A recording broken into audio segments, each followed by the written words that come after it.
Hi, welcome back to my story time with Nana. I have a whole new story for you. I'm so excited. I hope you are too.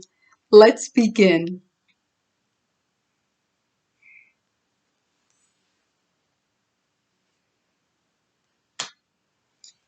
Here we go. Chapter 6.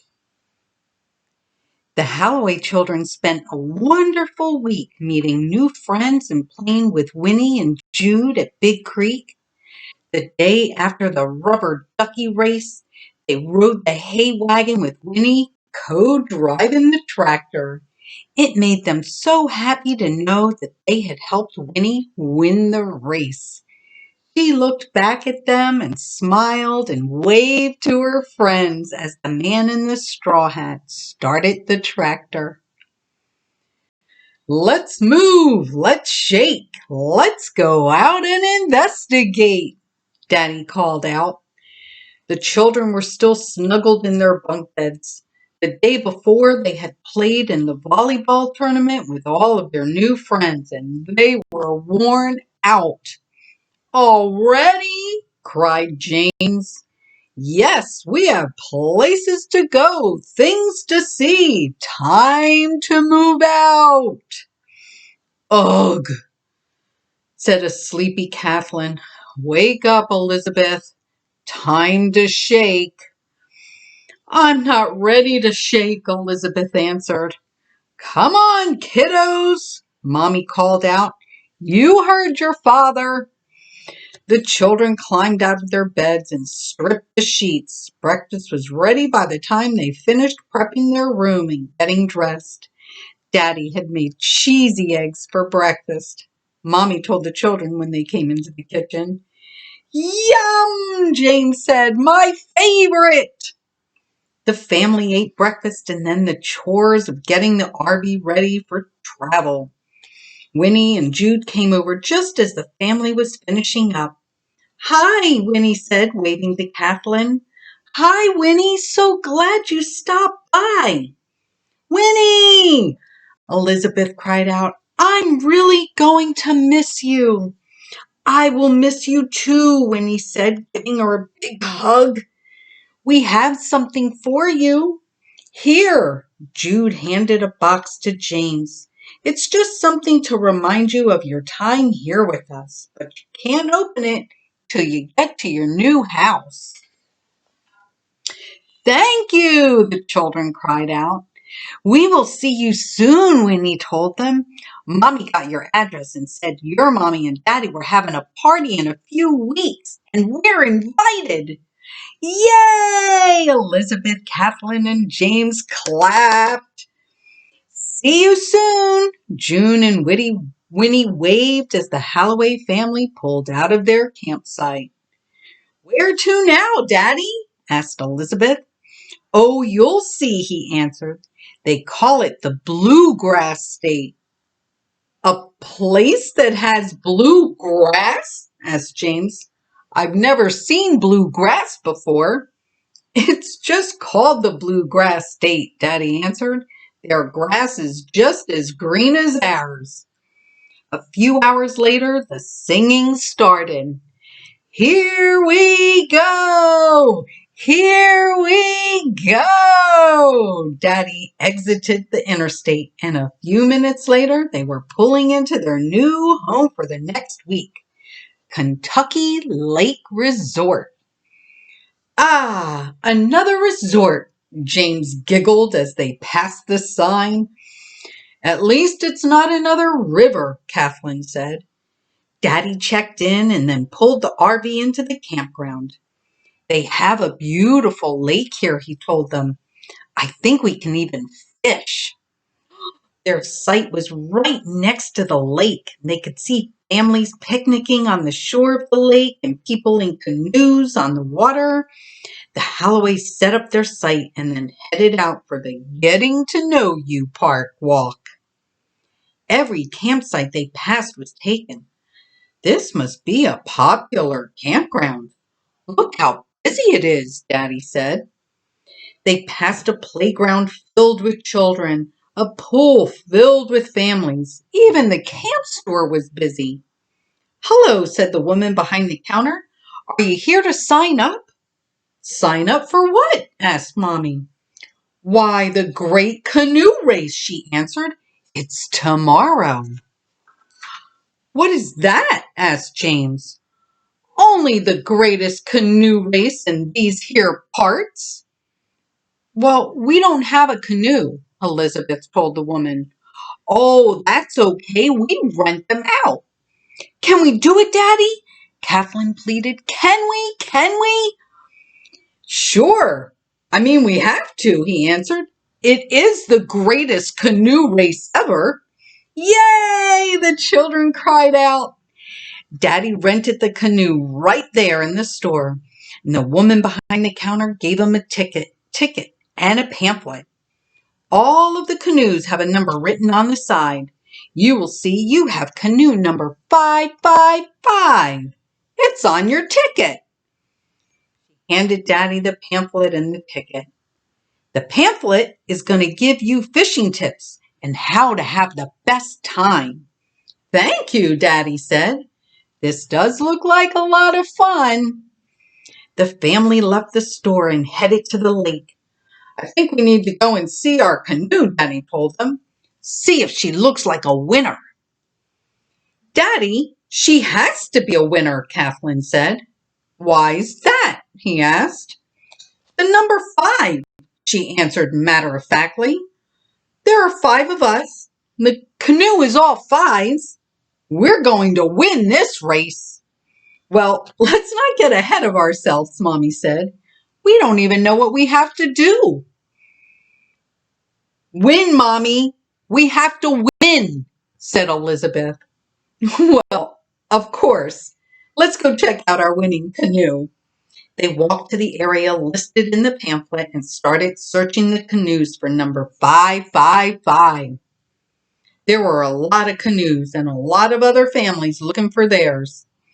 The canoes were all different colors and all different sizes. "I found it!" yelled out James. "It's over here!" The canoe was big, very big, big enough for the entire family. It was a plain wooden canoe. Most of the other canoes were bright, cheery colors, but not theirs. "Well, this doesn't look like a winning canoe," Kathleen said gloomily. "Don't say that, Kathleen," Elizabeth scolded her. "You'll hurt her feelings." "Elizabeth, it's a canoe, not a person." "I know, but it's our canoe. How about we name her?" "Like what? Brownie?" "No, we'll think of something." "Okay, children, let's head back to the campsite and get ready for this race," Mommy said. "Good night, Winning Canoe," Mommy said, running her hand along the top of the canoe. "See you in the morning." The family walked back to their site and set up for dinner. Mommy made grilled ham and cheese sandwiches while Daddy read the rules.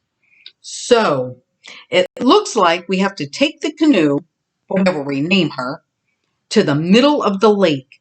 And then we have to catch a fish. Just one. And then we row to the other side of the lake. And the first canoe on the other side is the winner." "Yes," said James. "We get to fish too. This is going to be great." "Well, it seems like a lot of work," Mommy said. "Is everyone up for it?" "I'm up for this. I think we can do this. Remember," Daddy said, "we are sailors. It's in our blood. I see victory in our future." "Go, Halloways!" yelled out the children. "I have a name for our canoe," Elizabeth said. "What?" asked Kathleen. "Remember how Pop-Pop talked about being in the Navy?" "Yes." "Well, I'm going to work on a flag for our canoe," Elizabeth smiled. "Wait till you all see it." "Well, I'm going to make some decorations," said Kathleen. "Well, I have an idea for our life jackets," said James. The children ran into the RV and began their projects. It looks like they're going to have some fun after all, Mommy told Daddy. Yes, it does, he agreed. I'll bet we all have fun. That night, the Halloway family slept well. They all dreamed of sailing on the lake in their big, beautiful brown canoe. Rise and shine, sailors, Daddy called out. We have a big day ahead of us. The children jumped from their beds, dressed for the day, and grabbed their projects. Mommy made egg and cheese biscuits for breakfast and packed a basket of snacks for the canoe trip. Daddy got the fishing poles together and the family headed over to the lake for the great canoe race. There were a lot of people there getting ready for the race. Good morning, racers. My name is John, and I'm the official race aficionado, said a tall, red-haired man. Don't forget to collect your life jackets. Everyone must wear one in their canoe. No exceptions. The race begins in 15 minutes. The Halloway family collected their life jackets and walked over to their canoe. Here, said James, handing each one a small piece of fabric. I brought a safety pin for everyone, too, so you can pin it onto your life jacket. Daddy's fabric had the word Admiral written on it. Mommy's read Captain. Kathleen's read First Mate. Elizabeth was the second mate, and James was the third mate. How clever, Mommy said, ruffling his hair.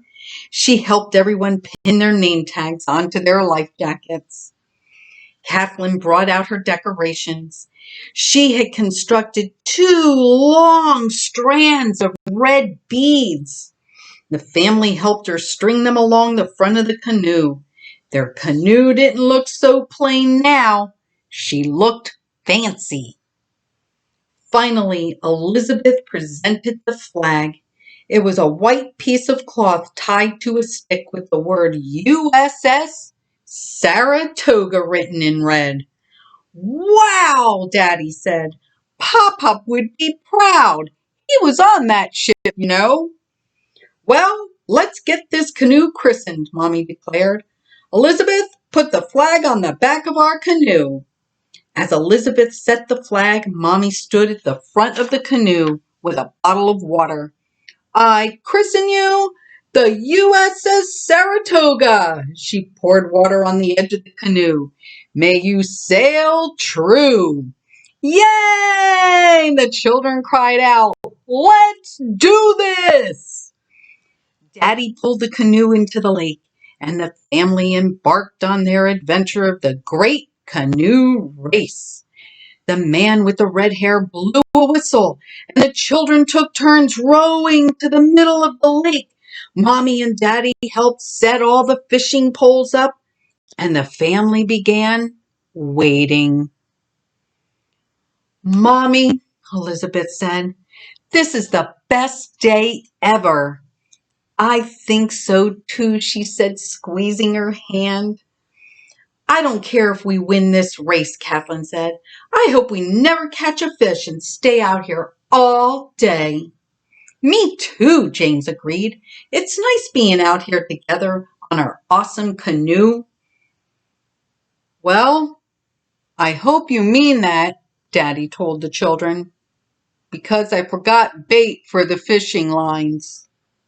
Oh, Roger, Mommy said, smiling. I guess we'll be here a while. Glad I packed some snacks. The end. I hope you enjoyed tonight's story. I did. I can't wait to find out where the Halloways are going next. Don't forget to share my stories and tune in again next week. Mwah! Thank you so much for stopping in.